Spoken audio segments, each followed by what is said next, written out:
देखिए, हिमाचल प्रदेश में वाकई में कोशिश की गई थी सरकार को गिराने की। पहले भी कई जगह पर सरकारें गिराई गई हैं बीजेपी के द्वारा, और यहाँ भी कोशिश थी, लेकिन सरकार बच गई। धन बल सारी जगह इस्तेमाल हुआ, एमएलए को धन भी दिया गया, बल से भी काम किया गया, लेकिन सरकार बच गई। मानता हूँ कि जो विधानसभा है वो एक एमएलए के लिए बहुत अच्छी चीज होती है। वो अपनी बात को अगर सरकार पूरा ना करे, कहाँ रखेगा? विधानसभा के अंदर रख सकता है, अपनी बात को बोल सकता है। लेकिन मैंने ये देखा है इस बीजेपी की सरकार में कि विधायकों को टाइम ही नहीं दिया जाता। अपोजिशन नहीं, बल्कि जो इनके अपने खुद के एमएलए उनको भी बेचारों को टाइम नहीं मिलता। अपनी बात कहाँ रखेंगे?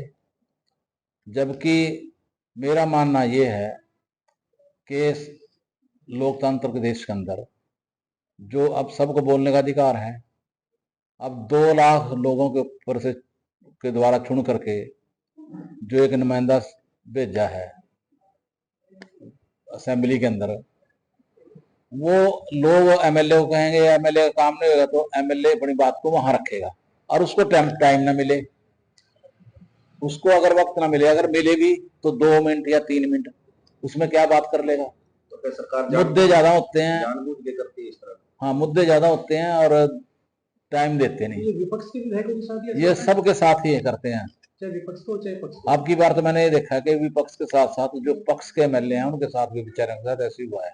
उनको भी बोलने का समय नहीं मिला। बैठ जा बैठ जा बैठ जा, टाइम हो गया टाइम हो गया।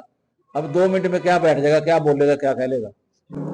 जबकि अगर विधानसभा एक हफ्ता लग रही है, सबको समय मिले तो 10 दिन चल जाएगी। 3 दिन में क्या फर्क है? 12 दिन चल जाएगी, 4 दिन में क्या फर्क है? तो इसलिए समय मिलना चाहिए सबको बोलने का। एक सीट आम आदमी पार्टी को दी है और वो कुरुक्षेत्र की सीट इनको मिली है, और यहाँ से आम आदमी पार्टी के जो प्रदेश अध्यक्ष हैं सुशील गुप्ता जी, वो खड़े हुए हैं। तो हमारी पूरी कोशिश रहेगी कि हम बिना किसी मतलब ऐसी भावना के, दुर्भावना के, बिना किसी बात के, हम जो ऊपर से आदेश हमें मिल चुका है वो हम पूरी कोशिश करेंगे अपने तन मन धन से सुशील गुप्ता को जिताने की कोशिश करेंगे। 4 साल निकल गए, 4 साल में तो किसी को पूछा नहीं है। 4 साल में तो ये सोचते रहे कि भाई मैं यहां से लड़ूं, पता नहीं ना लड़ूं, वहां से लड़ूं, पता नहीं यहां से लड़ूं, इसी असमंजस में रहे।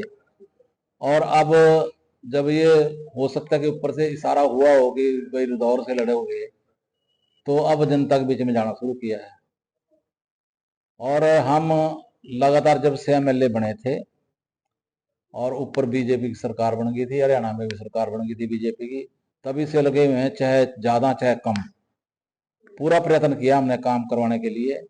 जितना पैसा मिला पैसा डिस्ट्रीब्यूट किया हिसाब से, और नहीं भी अगर पैसा मिला तो लोगों के काम करवाने की पूरी कोशिश की, और हम हमेशा लोगों के बीच में ही रहे।